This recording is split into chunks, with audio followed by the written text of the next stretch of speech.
Hey, mister. I knew you'd be back to talk with old Leo here. Yes, I did. Yes, I did. It's like Lady Larice said when she opened a bathhouse in the basement of my apartment building. They can only get so far before they're aching to get... Sure, mister. Absolutely. I'm always willing to help out nice fellows such as yourself.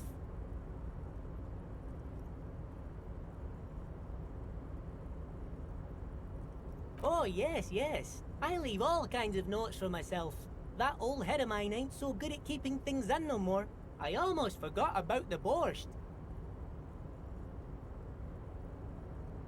Oh yes, I've been taking special whirling borscht to the men every day since the strike started.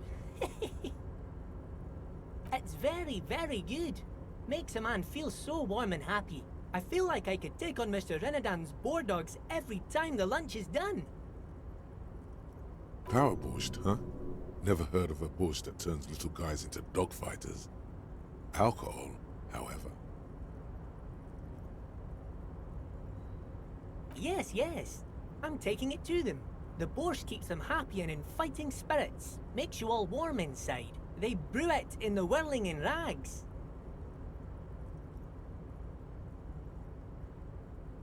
Oh, the whirling's cook. He makes it. Them is always talking with Mr. Manana in that weird language and laughing together. He doesn't speak what we speak. He's from Grad.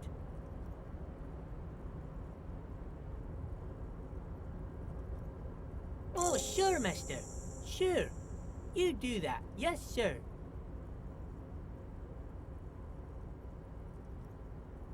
Mr. Everett doesn't really want me to talk to people about union guys.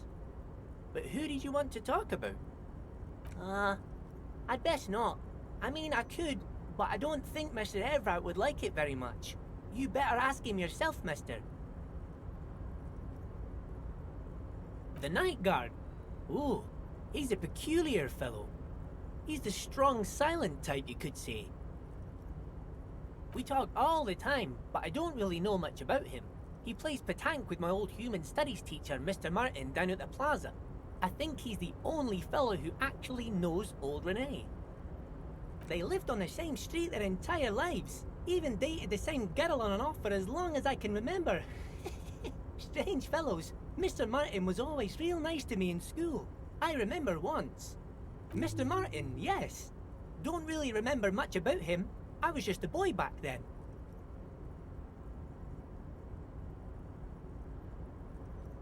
He's a union man through and through. Good guy. He's very calm, laid back, doesn't do much, talks to Everett sometimes. Honestly, I don't know what he does for us, but it must be important because everybody likes him. Yes, they do. I think that's what he does. He makes everyone feel a little better. Mr. Edgar is Mr. Everett's brother. He looks a bit younger, he does, but a very smart fellow. Very smart fellow indeed. He's away on some union business. Not even in Revershaw, they say. All kinds of places he visits. Him and his brother both do when they're on a vacation. Right now, it's Mr. Everett's turn to look after the union. But last year he spent a whole winter in South Safra. Left with the first autumn rains and didn't come back before the trees were green again. South Safra. A lot of bulk chemical manufacturing going on there. A lot of cargo shipments being made, too.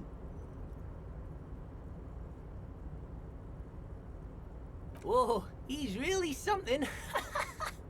He doesn't talk much to me usually, but when he does, I don't really understand most of what he's saying. Actually, I don't think he would like me running my mouth about him like that. Once he said he's a dragon to this mob fellow who came picking a fight with some union men. I think he really believes Jean-Luc was a dragon because he ran right off. Another time he almost killed another guy, but I shouldn't talk about that. Oh, Titus is a longshoreman through and through. He was born on a boat, they say.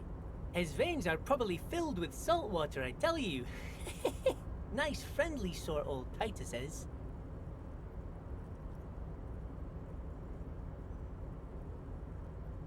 He's probably one of those rare specimens who are born when two drunk seamen stumble on top of each other on the deck amidst a storm So violent it flings whales around. Sure, mister. What can Leo do for you?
Hola, Wandering Man. How can I help you?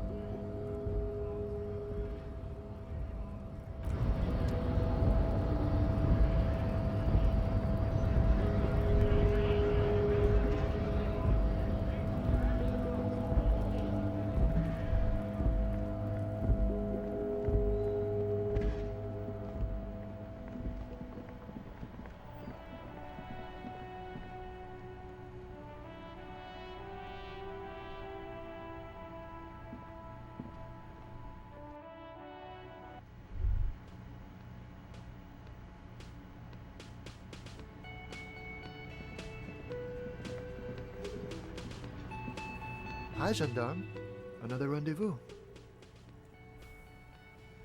Hi. So what brings you here?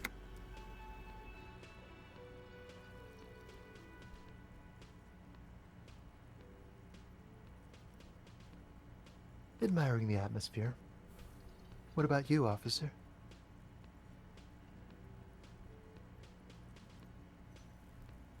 Really?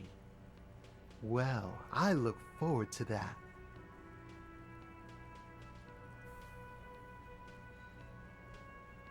You did? And how did you like him?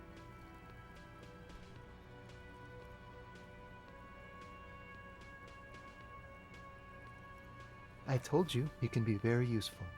I guess that's the charm of powerful people. A visitor from the first world. He's not like you and me, gendarme. He can always return. To his opportunities in Occident, sur la clé. Still, his coming and going brings some life to the village. Or is it just money? I don't know.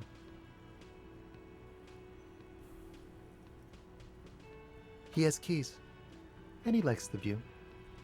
To the sea, I mean.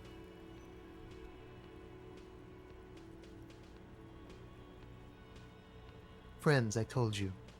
Sunday friends. Friends who like to get together from time to time. Bet he won't be there when times get tough, I guess. It is. On Sundays.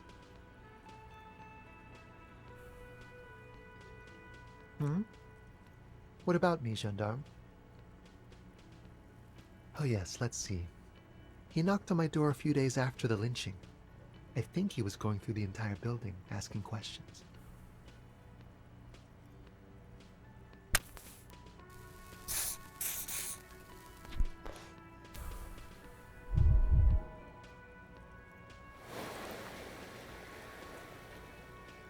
Yes, but he was speaking to someone on his earpiece. Yes, you know those tiny speaker microphones that fancy security guards sometimes wear. Just reporting back whatever I was telling him.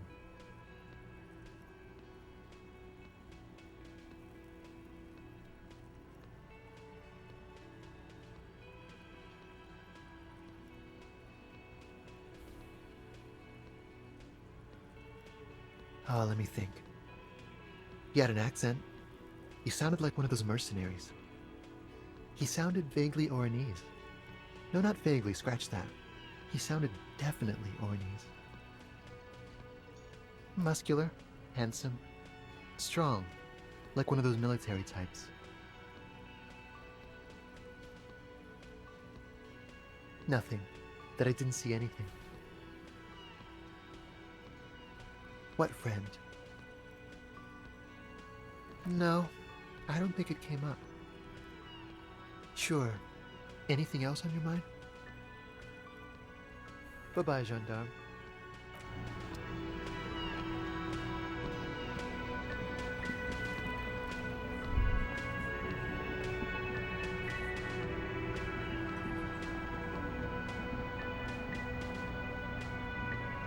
The man ponders his cooking utensils and gives you a little nod, acknowledging your presence. The man says a couple of sentences in that strange language of his and then seems to wait for you to speak. I'm pretty sure he asked you a question. He doesn't know your language. You can just say something cool in return.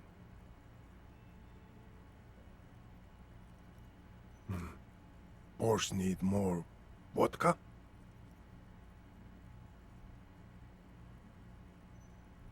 Okay, so it's vodka that keeps the men happy and in good spirits. Clever move by the Union. Of course, vodka. Now that makes a very, very special borscht indeed. Turn it up and then ask for some yourself. Turning it up seems like a dangerous idea, honestly. The place is a powder keg.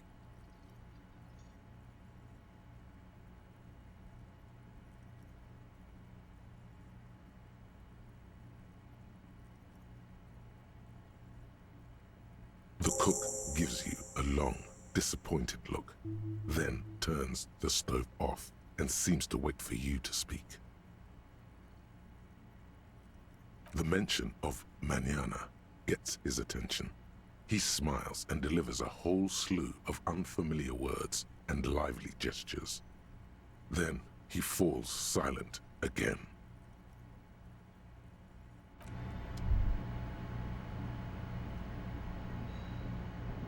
You see a heavy steel door with a prominent dimple lock. It's painted blue. The door does not budge.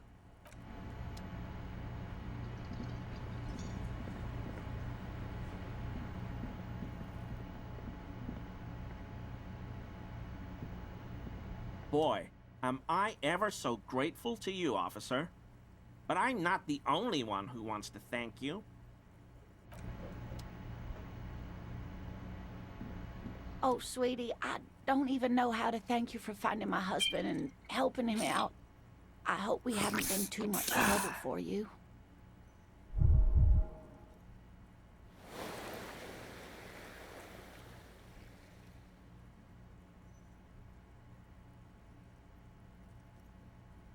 Here, I want to give you a small token of my gratitude. It's a tie, Mexican origin. The pin is an antique. Quite special. The little silvery knob holding the tie together feels warm in your hand. It's in the shape of an avian skull with 8 eyes. You could ask her about this when you get the time. It's probably a cryptid, but the phasmid, of course, is more important. Oh, you don't want to hear about some old woman's ramblings. Ramblings? Nonsense. Your description of the phasmid is the most precise I've ever heard.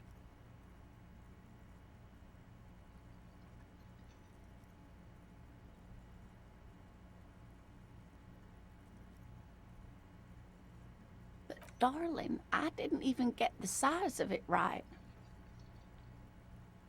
Measuring things is important. How did she get the size? You were a child, my dear. Really. It's extraordinary what you were able to describe. Now go on. Tell our friend about it. He's proven his interest in the field. Reflexively, the lieutenant read his familiar notebook. Well, it was summer. I was building a racing track out of sand on the beach near a tall stand of reeds. Quite a tall one. Many times my height, I remember. When, all of a sudden...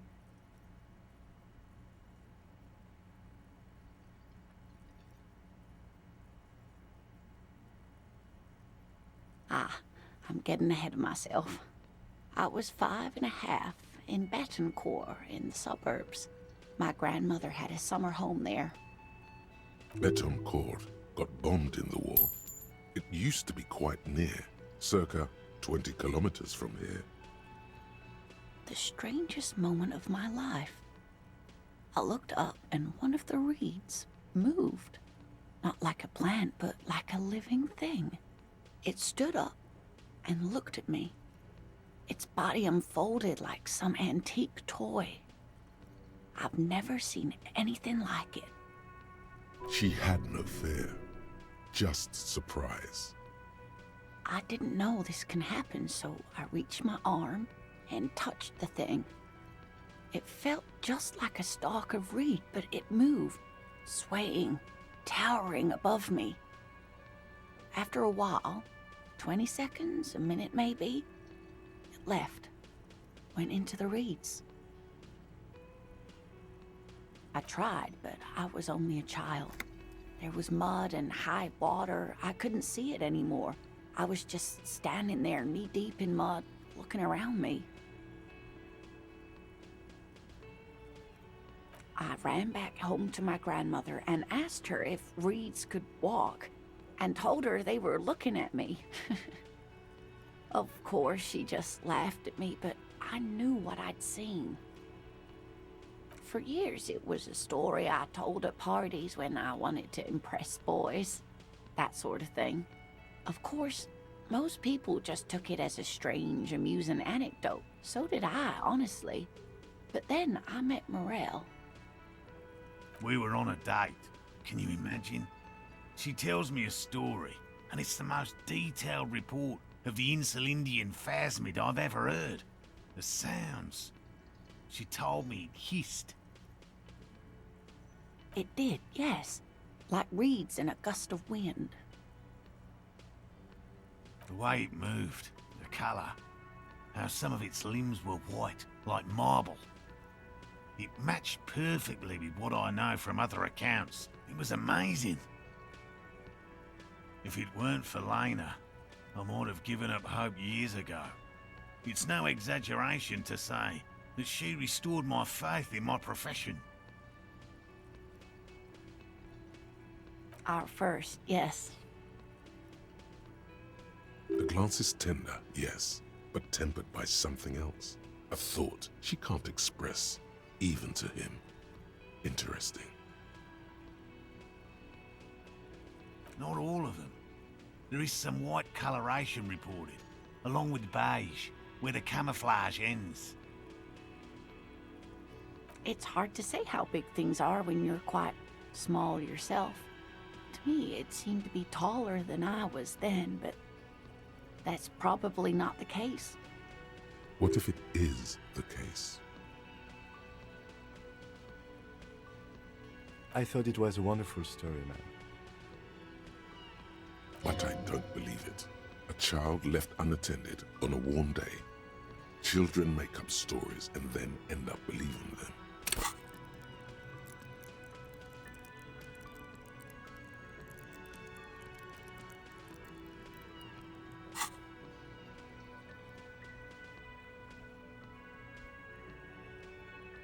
You're welcome, sweetie. I do appreciate the chance to relive it whenever I get one. It was just...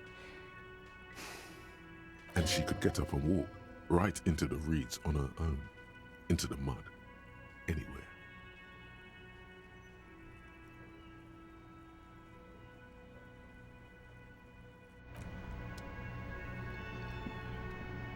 I couldn't possibly shower thanks on you as enthusiastically as my wife has. But I am grateful for your assistance, officer. He tries to play it cool, remain professorial, but inside, this man is itching for some news on those traps. Good. Okay. And? Completely empty? No locusts? No phasmid either? That's not ideal, but... It just means the Insulindian phasmid is even more clever than we thought. She's engaging in a well-known self-deception called motivated reasoning. You should correct them. Of course, more clever. Yes, the Phantasmadeia picked off the locusts and escaped. This is good news, though we'll have to reconsider the design of the traps. Make them more secure. Another trip to the reeds.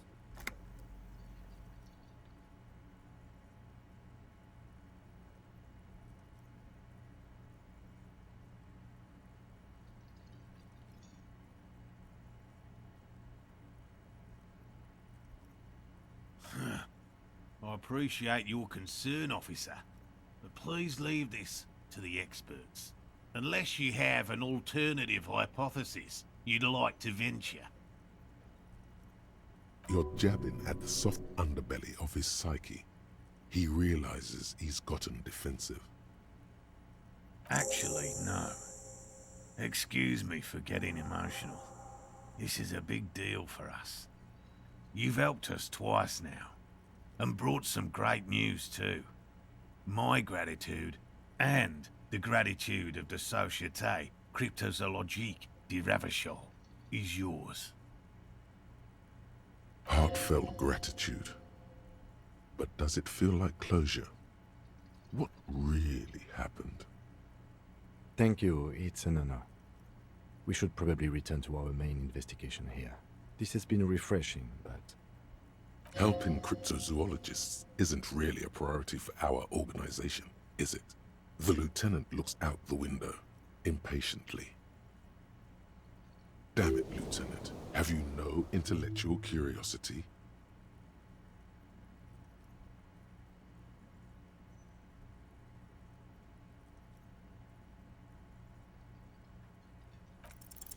Consider the way the empty trap was disturbed, as though shaken. Most likely the hands of a young person. Hands small enough to fit inside the trap, too. You should ask the red-headed boy, Kuno. A little hooligan. But what would a child want with bags? Oh, my dear Morel. You've been an old man for too long. Kids love to torment insects almost as much as they love to torment old folks. Delinquents, my favorite. Oh, you've been such a dear to us. Please, let us know whatever you turn up. I have a feeling we're getting so close. Well, I see you've got all the help you need. I'll see you tonight at my place. Let's play suzerainty, but no more field trips for me. This is a slippery one. He may respect the law, but mostly wants to pass under the radar. You won't get a chance to talk after you walk out of here. He hasn't been particularly forthcoming before. He may well still be hiding something. After he's left, it's too late. Really, Gary? We're getting somewhere here. I'd love to play suzerainty, but... Lena, I'm sorry, but you're not getting anywhere. It was some kids. I know the little mutants around here. Leave anything out in the open and they'll steal it, even if it's bugs. Morel, it's been fun, really, but I need a bath and I have deliveries to handle. When this tea is done, I gotta run. No. No need to apologise, Geary. You'd be more than helpful. We'll have to take a rain check on that game of Sue's Reinty today, though. We're gonna... The first man to break formation is always a blow to leadership. This is bigger than he lets on.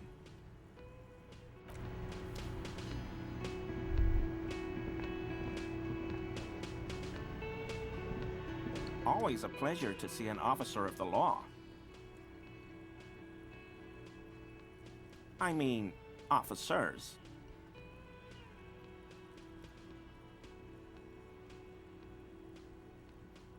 Oh, so that's what the RCM in Martinez is about. Great. Great to hear someone's finally taking care of that. So you do know something about it? No. Nothing. He was some kind of mercenary. But everyone here knows that. I'm just glad to hear you're looking into it. That's all. He didn't kill him or anything, but there's something going on here.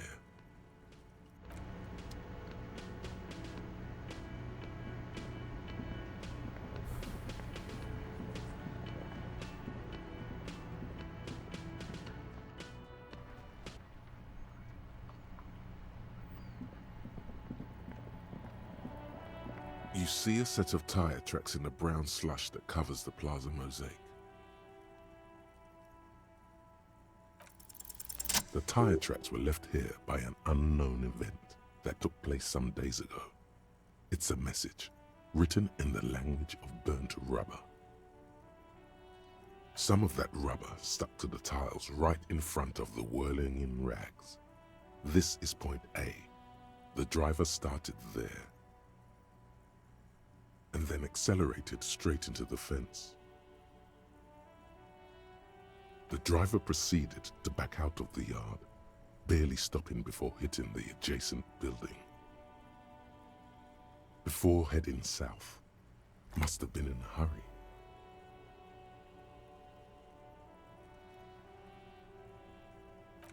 No wonder the cafeteria manager seemed frustrated when he was giving us directions to the yard.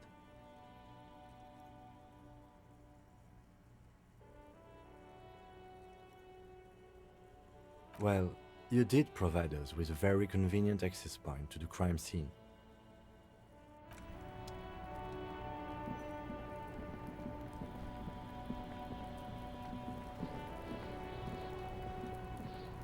The trash container stands in the spring snow. The smell of rotten food rises to greet you. You see soggy cartons, dirty rags, and organic waste. You pick out a broken mug with an oddly racist depiction of the yellow man frolicking in saffron. Only in its social sensibility. Interesting. Reminds me of the mug collection we saw in our weasel's apartment. Maybe he or she has been dumping their garbage here. An interesting little clue. Let's see where this goes. Clues have a way of magically connecting to other clues down the road. Or it may just be a coincidence. Either way, something to keep in mind. The container sounds a muffled gong.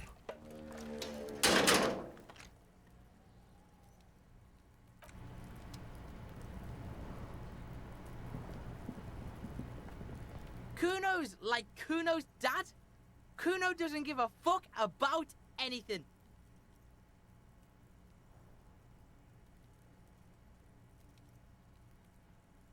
No, Kuno doesn't give a fuck about bugs. So he knows locusts are bugs. Oh my god, I told you that shit is lame! Shut up, C. Now they're gonna take you to lame prison! She sounds like she's about to cry, out of disappointment at Kuno's newfound lameness.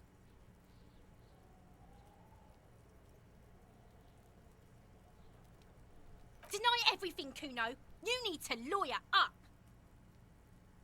Kuno's not gonna say anything without his lawyer present. Lame. That rings some bells. Could this be connected to Night City? aka the City of Rage. Yeah, that's pretty lame. Sounds like art. Oh God, Kuno, no! It's gonna happen now. They're gonna make you lame. Stop it, see? No one's gonna make anyone lame. Kuno's got this under control.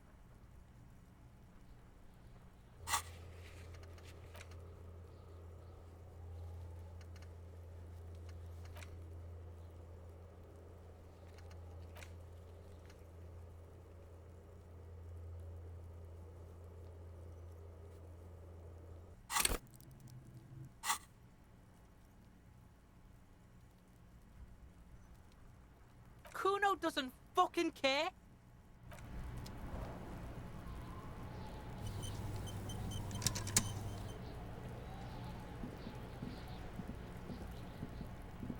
What do you see?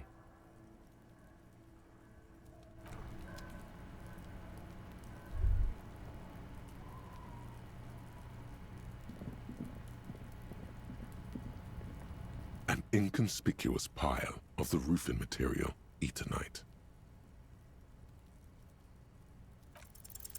Because it's nice and orderly, well-laid pallets, easy on the eyes. Rhythmic pattern calms your mind. Mammals like this stuff.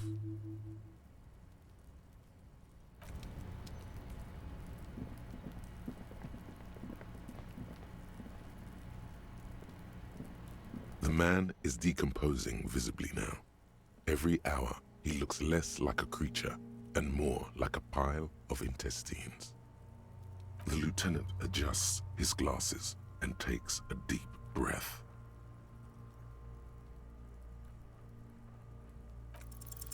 The lips of the corpse are swollen preposterously. They are also silent. You have no idea why you just said that. Who is he? He is male, 40 to 50, with an athletic build.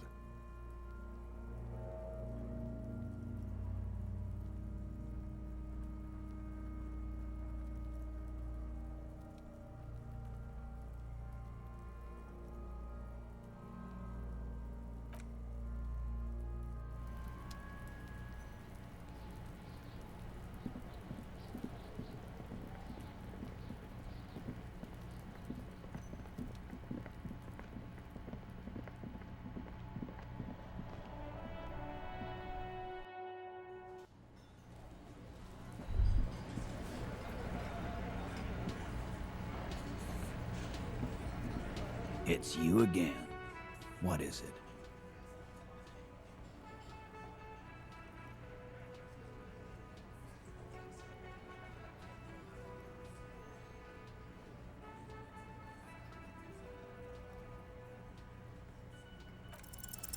As you look around this room full of sweaty men, swearing, drinking, spitting out tobacco, does this look familiar? You believe the place was called Precinct 41. It was also filled with, almost exclusively, men, sitting on desks, talking shit and wasting time. You seen Apricot, old Purdue's daughter? Asks Lieutenant McCoy. Uh-huh, replies Torson. The ass on that one. McCoy shakes his head in appreciation. A bit strange the old man named her Apricot, but, I mean, who am I to judge? Wanna hit the kebab joint? Huh?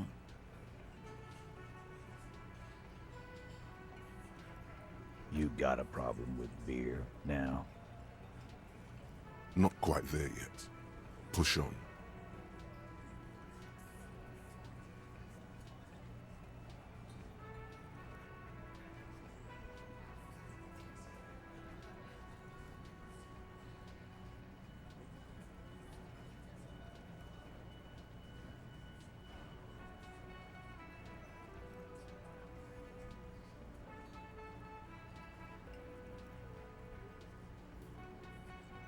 You saying we don't help people? I've been doing this job for 10 years. Martinez was a dump before we put this outfit together. They don't know, man. They weren't here. We had 3 shootings a week, kids dead, fucking graffito everywhere. You cops haven't shown up since the 30s. Congratulations on the graffiti removal. All I see is you sitting around talking about Monica's titties while there's a rape victim. So what? What do you want from me? We took care of that fuck. Don't let him drink that. One more push, quick.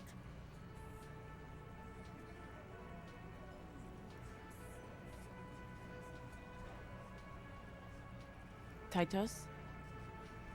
She stops mid-sentence. That's it. You got him. He's going to give it up, but on his terms. You wanna help her, cop? Fine. I'm gonna let you help her, but you treat her with respect. If you don't, if you question her, harass her, a freight train of pain, buddy. What is her name? Glacia, I'm on due. She's staying here at the Whirling in Rags, a real pretty one. Silvery jumpsuit, blonde. That's I'm on due, with an O-U. Shit. The girl. The girl upstairs? That can't be her. She knows you drank so hard you forgot you were a cop.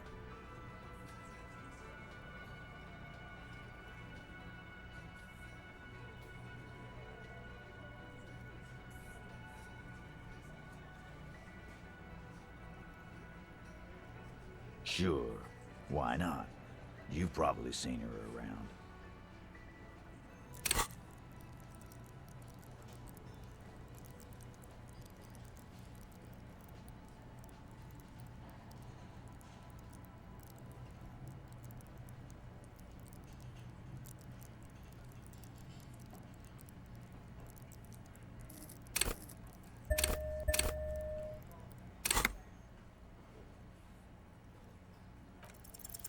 You inexplicably add cool after the victim's name, with your eyes bulging like some wild beast. Your fingers are fidgeting and sweat starts forming on your brow as Titus looks at you oddly. I don't understand what's so cool here.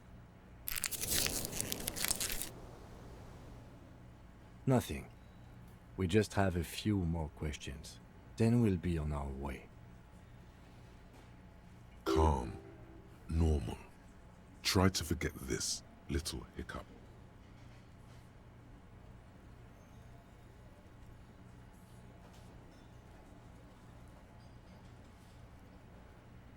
He did it before we killed him. He's not gonna do it again. So what does it matter? It would help if we establish a timeline. All right. 2 weeks, maybe? I don't know.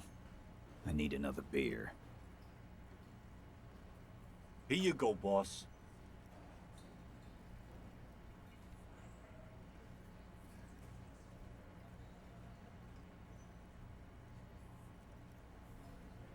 Relationship? There was no fucking relationship. He raped her. That's their relationship. Something is off here. His anger is possessive. Was like that karaoke incident all over again. Or like some of the other girls he was harassing. Okay, enough. All of this is irrelevant to your stated investigation.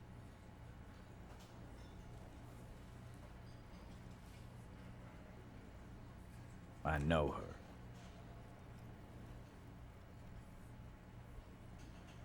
How well do you know her?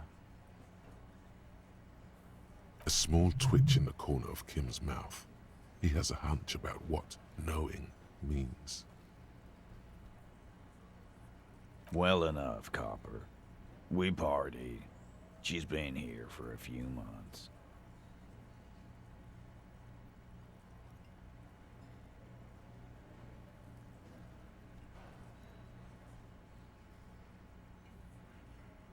You mean Revachol?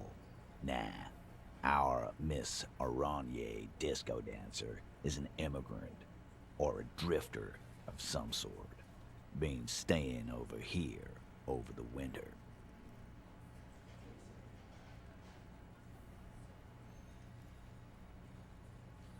Don't you give her any more trouble. She's just had some bad luck, that's all. Shut up, Angie. She doesn't need your help. Titus gives them both a look. They fall silent. You don't know her.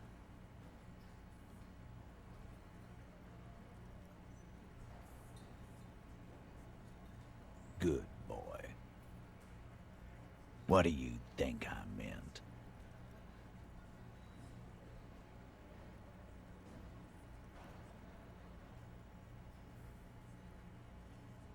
Yeah, pretty much. No, we just fucked. That's all. I'm not gonna give you any details if that's what you're after. So put your dick away.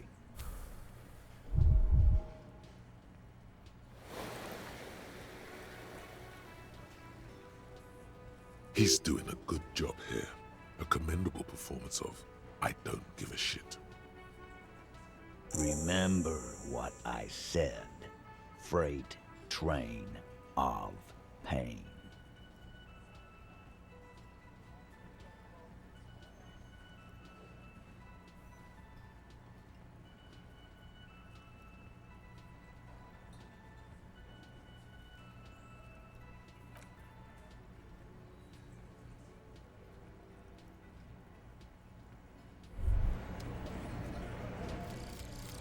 Bringing of the law jaw.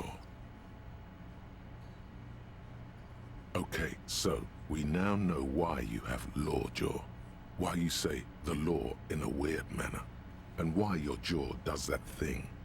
You had polio as a child. You hadn't gotten vaccinated. It must have been right after the revolution. Not a lot of vaccine going around then. So you got infantile paralysis due to polio, and this jaw thing is a complication from that. Admittedly, it's not very funny, but you overcame it. This little infant survived and became a sharp-shooting super cop. So, fuck you, polio.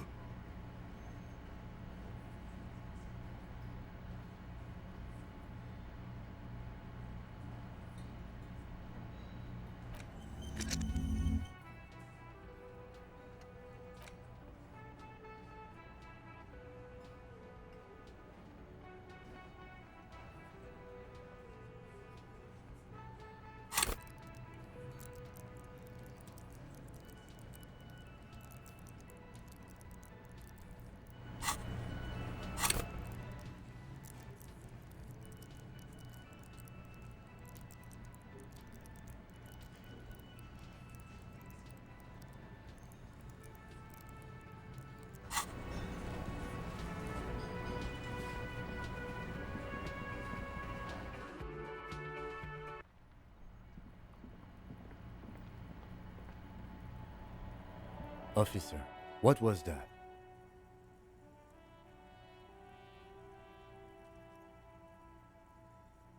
Yes.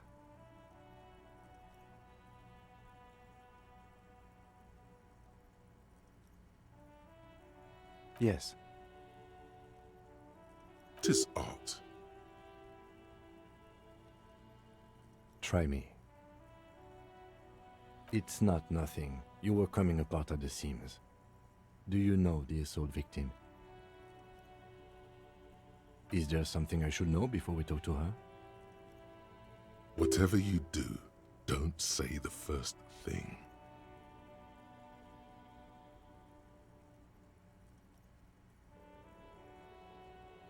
Understood.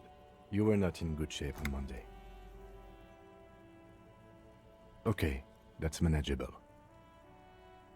This is unprofessional. Not sharing information with me is unprofessional.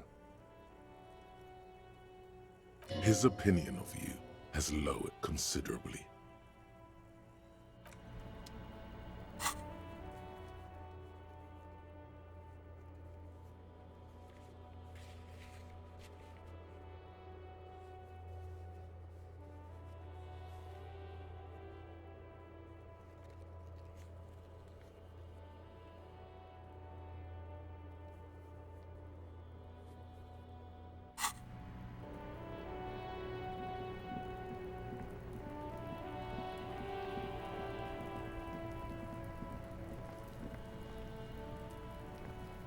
Kuno's like Kuno's dad?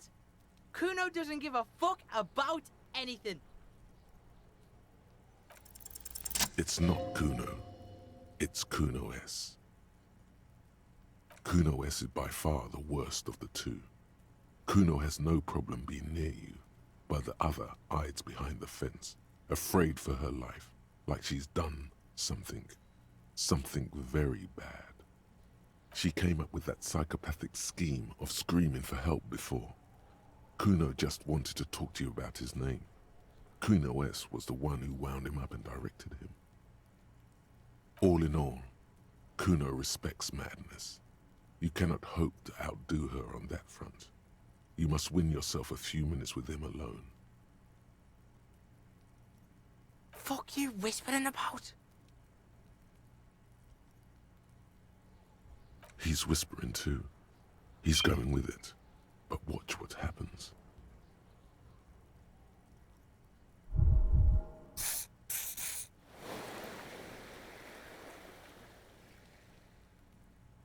Fuck you f***s whispering about!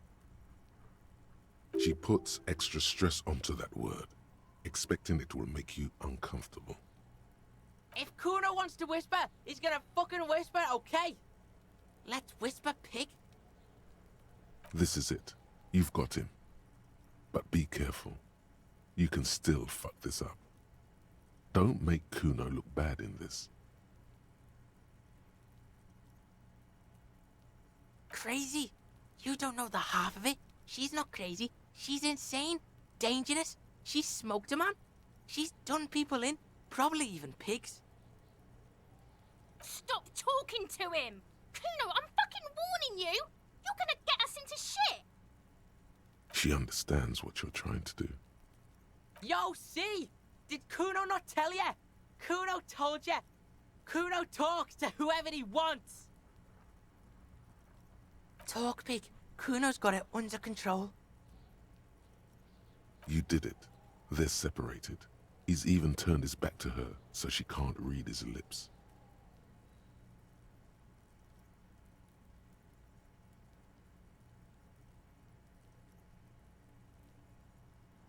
Fuck knows. She says it's the song of her people or some shit. Crazy people. The fucking nackies. I don't know.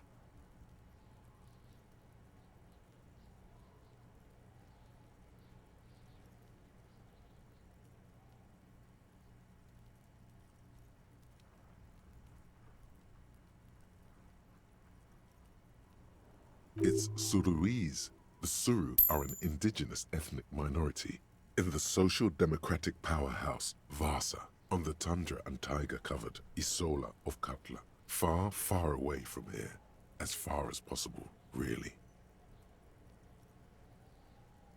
Suruese?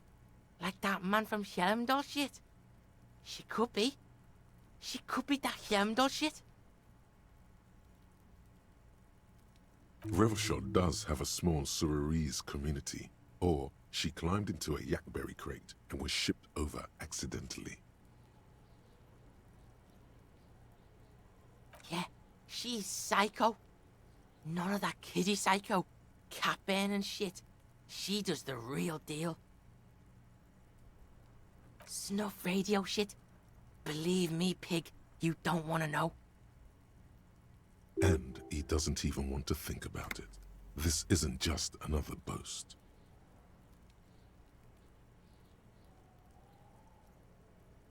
Kuno means she killed someone. That's right, she's a killer. Like, actually a killer. His little green eyes are fixed on yours. He's meant everything he said before, but right now, he not only means it, he is sincere.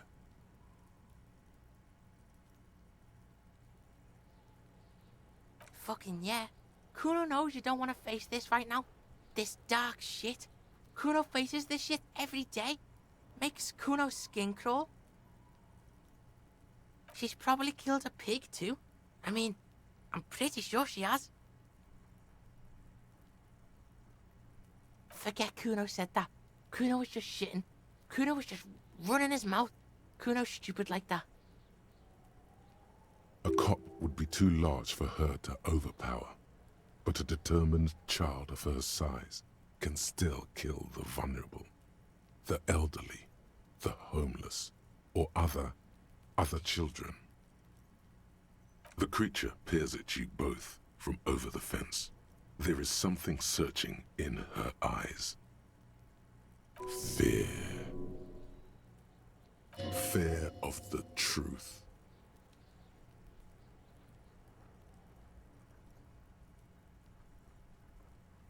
Kuno falls silent. He does not look at you when he replies. Kuno, that's it. That's what Kuno is starting to think, yeah? Yeah, she would have liked to fuck him up, but she didn't. Kuno wasn't around, and C was with Kuno. Look, Kuno's gonna put you at ease. We didn't do it. He speaks the truth, my liege.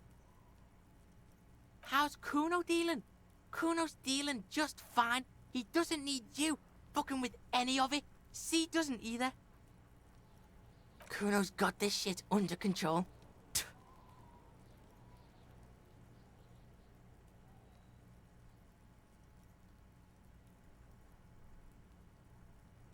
No, it's not okay. C is Kuno's go-to. Kuno's protecting her. You fuck with C. You fuck with Kuno. You threaten her. You threaten to take her away. This is what it all comes down to. He needs you to take him seriously now. I'm going to kill you. I'll run when you put the cuffs on her, sneak up on you later, and fuck you up. You understand? He may not be able to do it, but he will try. Right now, he believes he will.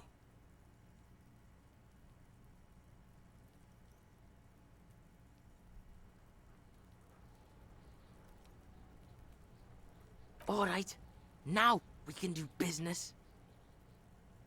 He's breathing heavily. That took something out of him.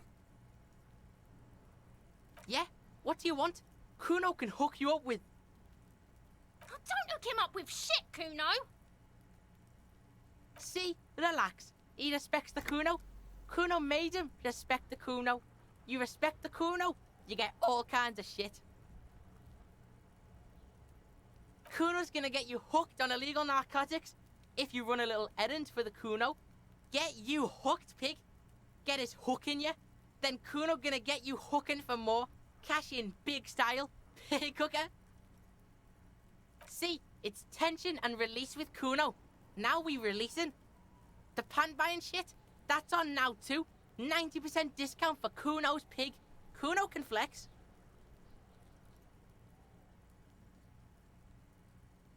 And shit, you can even fuck back in Kuno's kingdom.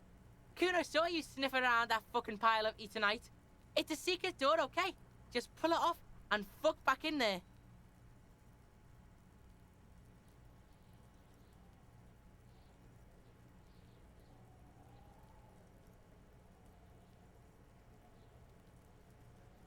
Here, pig. We've fallen now. Performance buddies.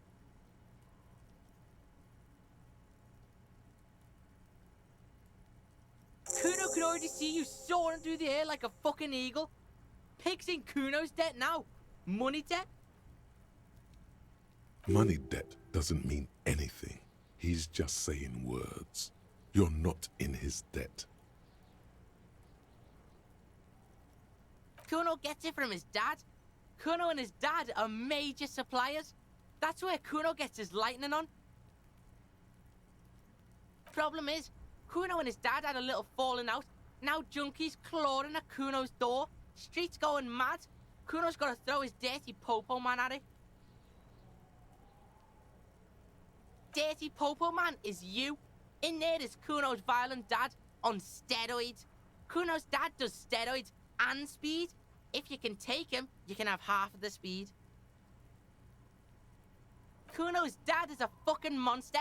He's the most violent man in Revachol. He doesn't give a shit about a single thing. He drinks too. You know how you'd be best off here? With a gun. I'd be the star of the show if you only had a working gun.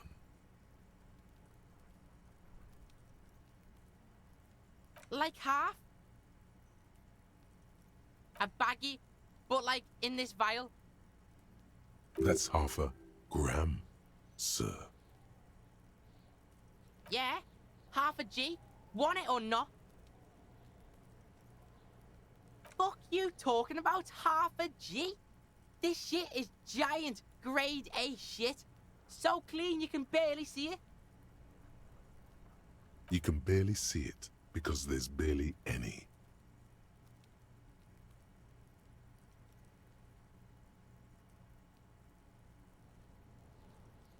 Okay, Kuno's listening.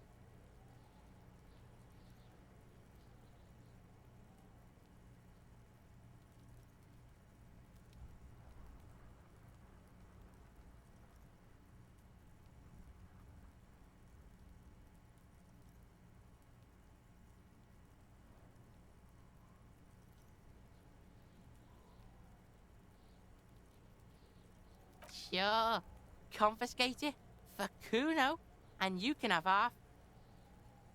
So half of a half is a quarter, right? We're probably talking about a quarter gram here. Just get in the apartment building. Kuno knows you already fucked your way in. Kuno knows everything. Go to room 12, first floor, and kick down the door. Police violence style. Kuno style. And then it's action time.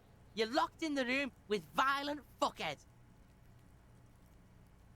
That's it. Next time Kuno sees you, you better have his shit.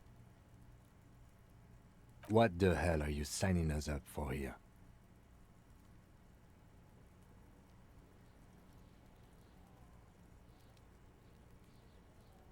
Okay then.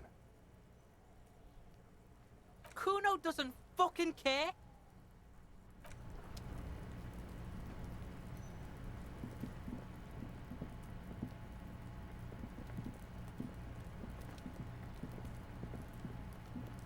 Kuno, the pig's getting pretty close to me. Come to snuff my shit out, I think. Looks like it's time for me to go, Kuno. Pig's come to take me in. She means it. The fear is real. I'm going away for a long, long time, Kuno. Going away for life. What's going on there? Fuck are you trying to pull, pig?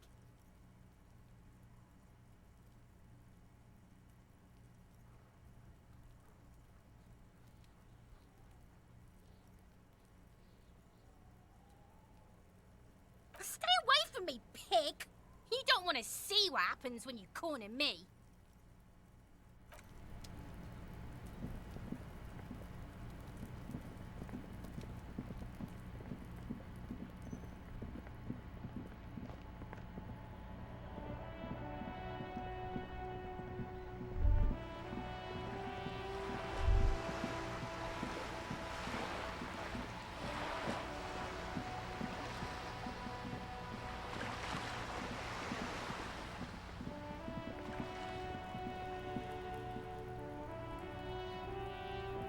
Paintbrush? Check. Heavy fuel oil? Check. Now the only thing left to do is paint the wall. The paintbrush in your hand is like a loaded revolver. What will it be, Desperado? Quite a few things come to mind.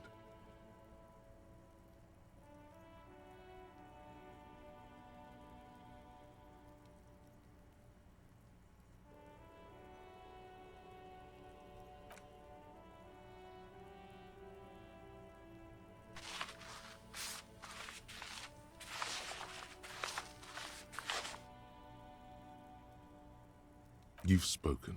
The wall will now silently repeat the message for a decade or so, until the sea air degrades the paint, adding another layer of detritus to the city. Very poetic. Real poetry. Should we return to our murder investigation? I hear there's a really bad one we are supposed to solve.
It's just a racist mug.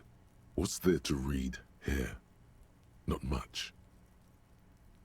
Oh boy, here we go. What are you going to say about a broken, tossed-away mug that you dug out of the garbage?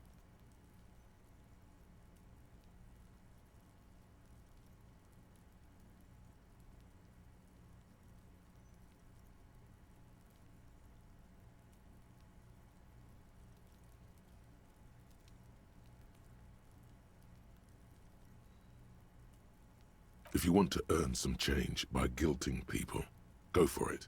But if you want to earn real dough, finish the case and start getting paid again.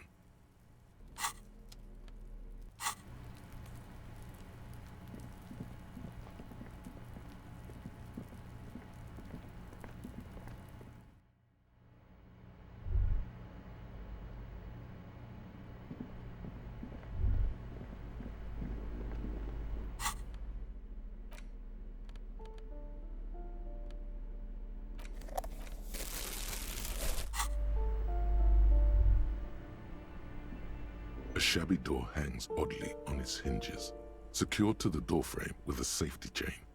An unpaid energy bill is attached, threatening to cut off the electricity. It's addressed to Mr. Uno Doroita. And the place comes with 3 months' worth of utility bills. No response. The apartment numbers have fallen off the door, leaving the panel with a sticky 1 shaped shadow and a marker drawn 2. You'll need to equip the chain cutters to enter. Snip right through the metal.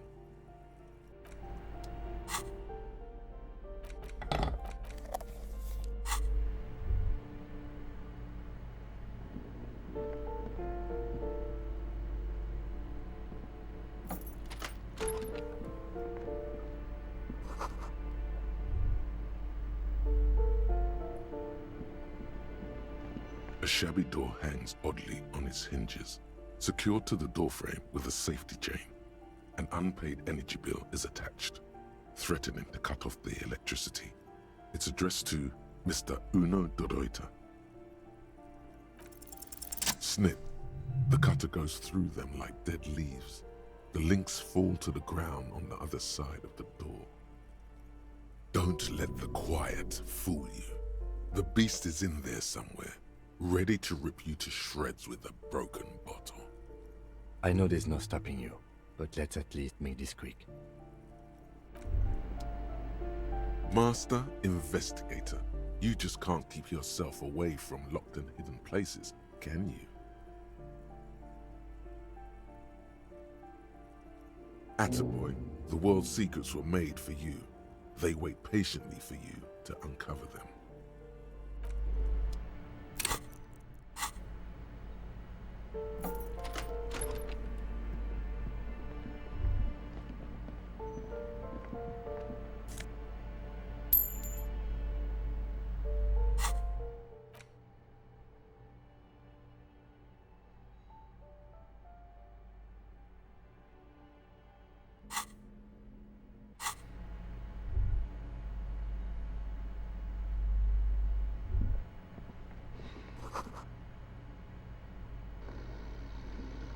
A phone book lies open on the table, covering a stack of utility bills. Right next to it, in plain sight, sits a small bottle of amphetamine, conveniently equipped with a straw. Good. Confiscate it.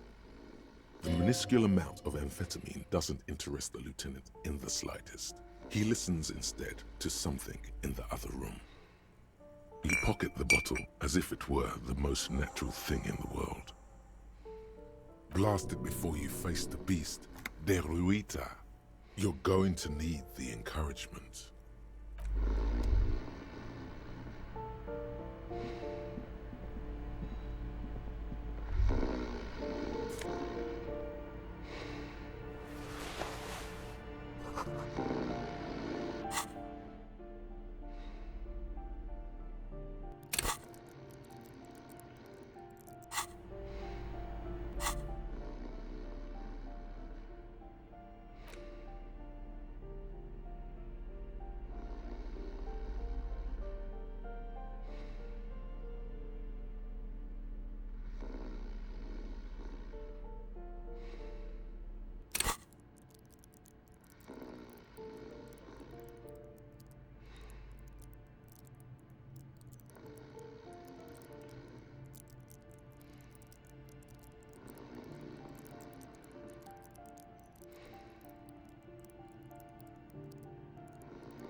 bundle of clothes heaped on the bed, a stained parka, some towels and a duvet, some socks even.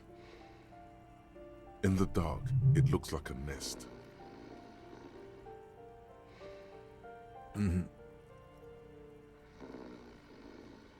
Something underneath there is breathing. It doesn't give a shit that you're a cop. Stop your hand now, or you're gonna die. Your hand touches a greasy duvet covered in cigarette burns and ketchup stains. You hear a growl. There is something alive underneath it.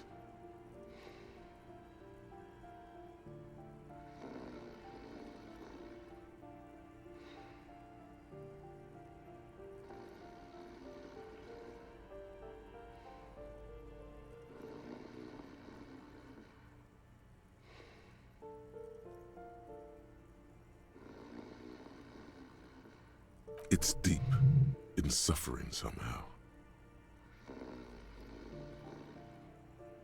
You see a 60-year-old, fat, red-headed man passed out from large amounts of alcohol, and God knows what else. The smell of shit rises from his mouth. You don't have to take him down. He's already down. I'm afraid it is. Look, it moves. And look, the other foot is camouflaged by a striped sock bearing the name Maxtor on the sole. 3 toes are poking out of a hole.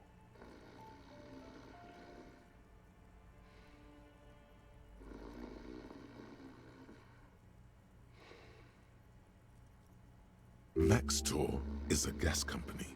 He's wearing free socks from a gas company. They probably came with the bills.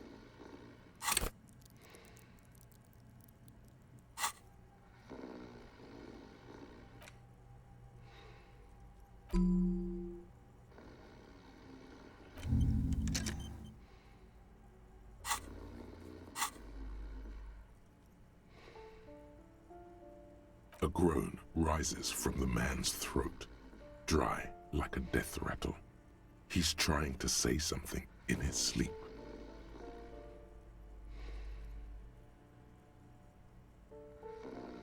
Well, judging by the color of his hair, I would say yes, it is. The lieutenant's right. The man's unwashed hair bears a familiar ginger tone. Even the hair on his chest is coppery. The light from the window falls into his half-open eyes. There's still plenty to be scared of here, just not what you thought.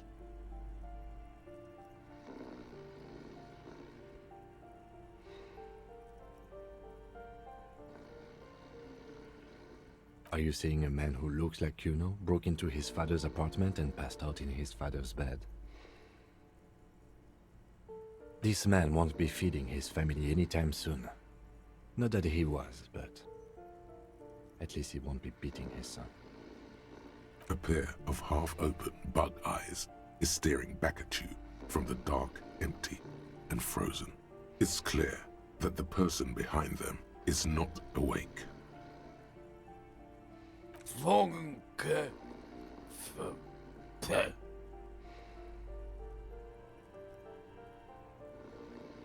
Look, he's trying to communicate. Silence. Only heat emanates from the sleeping body. The man groans once again, but his tongue keeps failing him. It's impossible to make out the syllables. A hand emerges from the blankets, trying to gesticulate something. And then it dawns upon you, clear and surreal. Pigs, he says. He's trying to call you pigs.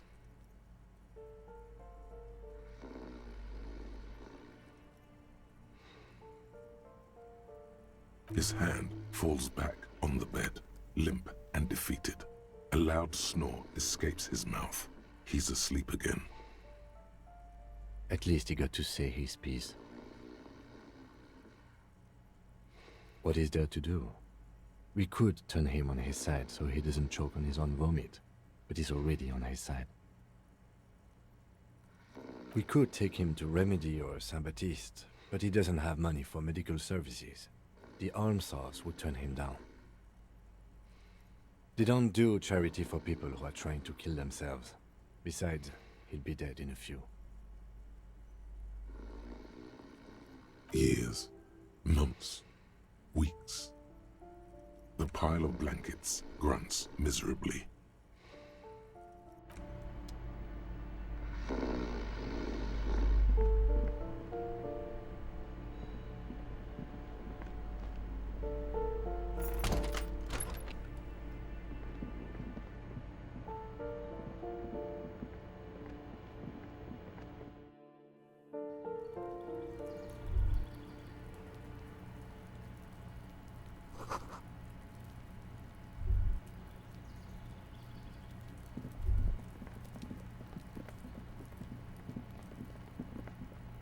This door is made of metal and appears to be reinforced. Someone here really values their security.